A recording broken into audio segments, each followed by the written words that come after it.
President Donald Trump was so excited about passing his first major piece of legislation Wednesday that he blurted out that the Republican Party had misrepresented the entire bill, handing Democrats some talking points for the 2018 midterm elections.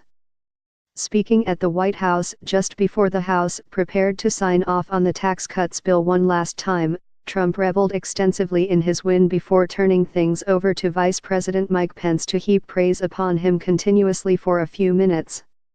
Along the way, Trump basically admitted that the GOP's talking points on the bill weren't exactly honest in two major ways.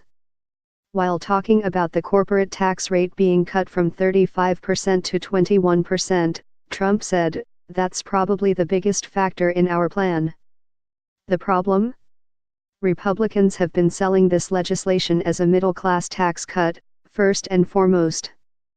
A sampling, the entire purpose of this is to lower middle-class taxes. House Speaker Paul Ryan, R. Wisconsin. Primarily, and priority number one, is middle-class Americans. White House Press Secretary Sarah Huckabee Sanders. The theme behind this bill is to get middle-class tax relief for most people in the middle class. Senate Majority Leader Mitch McConnell, R. Kentucky, on Fox News on Tuesday. And polls show Republicans have bought into this, with roughly 6 in 10 believing the bill favored the middle class over the wealthy despite the biggest cuts going to the wealthy and the corporate cuts being permanent, unlike the personal tax cuts. Is it possible they think corporate tax cuts will spur the economy and eventually benefit the middle class first? Sure.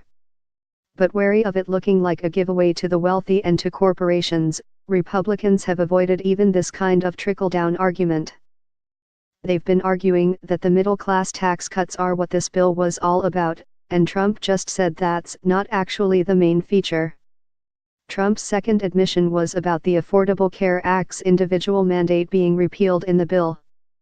Apparently eager to argue that this constituted him having cut taxes and slew Obamacare in one fell swoop, after Congress came up short on Obamacare this year, he argued that repealing the individual mandate was basically the same as repealing Obamacare.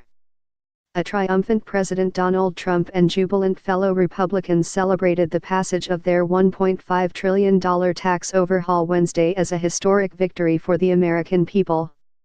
The American people, however, will need some convincing. As Trump and GOP lawmakers gathered at the White House.